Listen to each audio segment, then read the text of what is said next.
Third part. Using a woman as a shield? Looks like that move holds true across the universe, eh? The hoarse voice declared in a tone of utter contempt. Damn it all. Let go. Let go of me. Lilia cursed. Don't move. At Dee's icy words, she settled down. Use her as a shield if you like, but that's one less arm you'll have free. Dee didn't wait for a statement to rattle his opponent. Use her as a shield if you like, but that's one less arm you'll have free.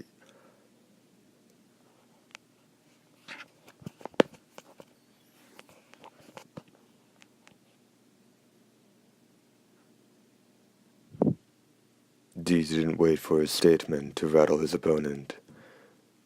It wasn't even clear if it had any effect on the creature. His foe came at him, thrusting. As Dee circled around it, dodging, the creature's elbow turned in an impossible direction to send the blade toward the hunter's neck. Continuing to circle, Dee parried the strike with his own blade straight from the scabbard. Would it be better to call that a miracle or incredible skill? A stark gleam of light shot diagonally from his still circling form. With the sound of the alien's flesh being hewn, the strange arm that gripped the sword was taken off at the elbow. Shuddering from head to foot, the enemy backed away. Perhaps the reason Dee didn't pursue it was because he envisioned the scene that followed. Lilia's body became a spring as she shot up, delivering a vicious kick to the enemy's chin. The enemy reeled backward, and Lilia did a somersault, landing on the ground. Dee sprinted. When his foe reflexively raised its remaining 3 arms to shield itself, it probably had the same plan in mind that it had used against Lilia. Grab Dee by the wrist or elbow. But all of its arms had been lopped off. The enemy stiffened, radiating the fear of death no living creature could hide at such a time. And Dee gazed at it for a moment. His opponent had used a woman as a shield. A heartbeat later, Dee's sword slashed straight. A heartbeat later, Dee's sword slashed straight through the alien. The faceless one was split in 2 from head to crotch. Not even looking at the body, which split open like a folding fan as it fell, Dee turned to Lilia. There was neither sympathy nor relief in him. It was just as if he'd turned that way, and she simply happened to be there. Until now. Dee's gaze focused on the scarf wrapped around Lilia's neck. I was chasing that thing, Lilia said, glaring at Dee. But she soon realized her error. Her expression was swiftly melting into rapture. You don't try to stare down Dee. I didn't need your help, she continued, her voice reduced to a stutter. Dee said in a chilling tone, Your blood's been sucked, hasn't it? A fearful moment flowed by. Well, what if it has? You'll cut me down, Lilia said, her tone challenging. She was willing to take up the gauntlet. No one's hired me to cut you down. That's all that matters. So long as you're not in my way. His black back spread before Lilia, then dwindled. He'd boarded the moving sidewalk going back the way he'd come. "Hold up. Where do you think you're going?" Lily asked, picking her sword up before she too boarded the sidewalk. The killing lust that billowed from Dee at that instant made her jump back in fright. To find Duke Gilson, you could spend a year looking for him. You know, I happen to know where he is. "Really?" said the hoarse voice. "No, I'm probably lying. So what's it going to be?" "Lead the way." Lilia snapped the fingers of her free hand. "That's what I like about you. Keep heading this way to Southwest Gate number 2001. From there, we go underground." Lilia's voice trembled violently. No, it wasn't her voice that trembled. It was the whole world. Cracks raced through the floor and ceiling, and the moving sidewalk stopped.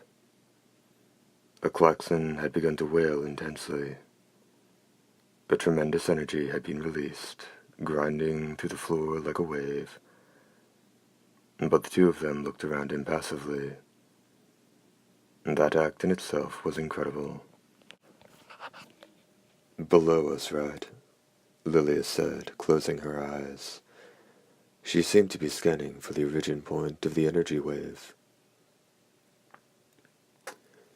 It went without saying this was the result of the explosive set by Gilson's mother, the Shadow Woman. "Let's hurry. Something might have happened to the UFO." "UFO?" the hoarse voice inquired. "So they had their mothership after all, eh? I'm surprised." "You knew about that," the hoarse voice was about to continue, but it fell silent, as if it understood. Those bitten by the nobility received the noble's memories, and could see what the noble was seeing at times. Now Lilia shared Gilson's memories. "What happened?" Dee asked in a cold tone. Lilia closed her eyes and shook her head. "That much I don't know, but it was something pretty serious." Lilia stood to the front as they zipped along. "Why would you tell me where Gilson is?" "Why? To get the reward for bagging him." "Ah," the hoarse voice exclaimed with admiration. "At first I was stuck on him, but at some point I went back to being the same old me. The nobility's victims all refer to the one who bit them as the Great One or something, but I just said that guy. I haven't seen one like you in a dog's age, so you're a half awake." Without exception, all victims of the nobility took a subordinate role to their noble at first. They'd fall under the noble's mental control. But even if that happened in 99.9 into infinity% of cases, it would never remain true 100% of the time. For every rule was subject to the same phenomenon. It always had its exceptions. In this case, it was victims who, though serving the nobility, perfectly retained their former characters, while they were fully pseudo-nobility.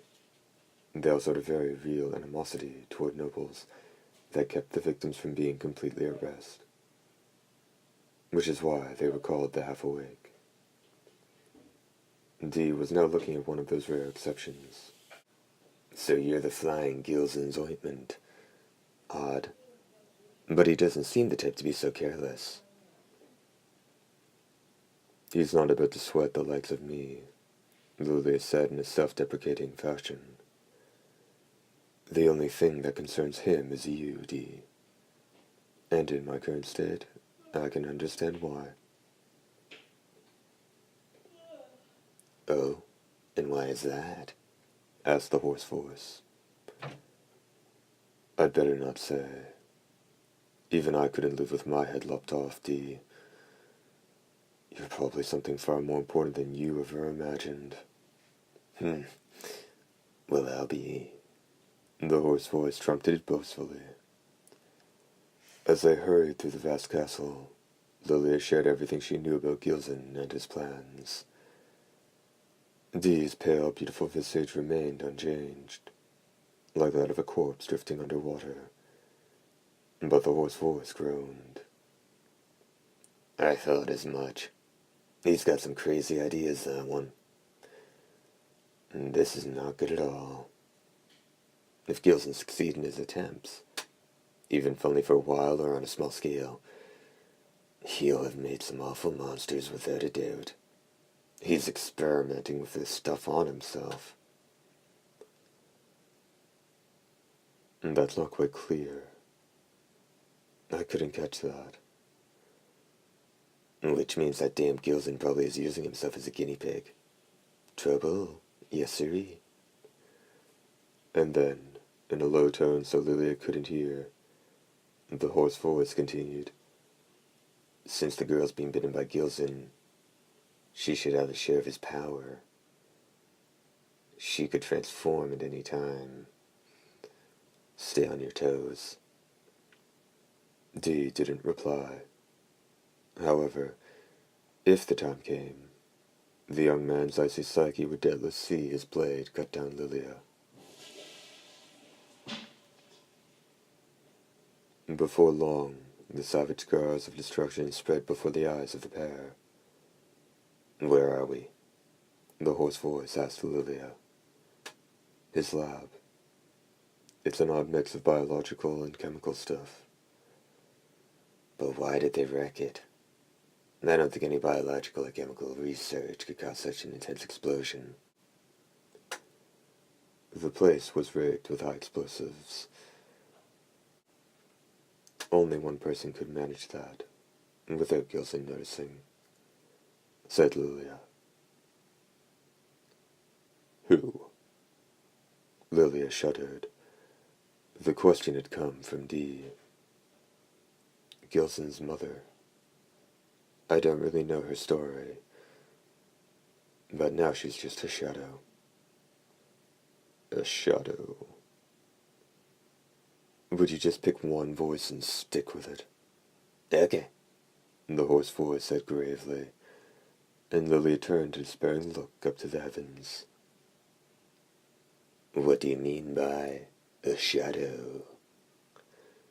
Gilson's mother did something really out of line, and as a result her son turned her into a two-dimensional life form. Some family life they must have had. But what'd you do that was so bad? It was her connection to the sacred ancestor. What? Huh? Stunning both the huntress and his left hand with that remark, Dee turned his head to the right without another word. Isn't that right, Lady Carr? From somewhere in the rubble, a gloomy but refined female voice that even made the hunter's left hand groan replied, That is correct.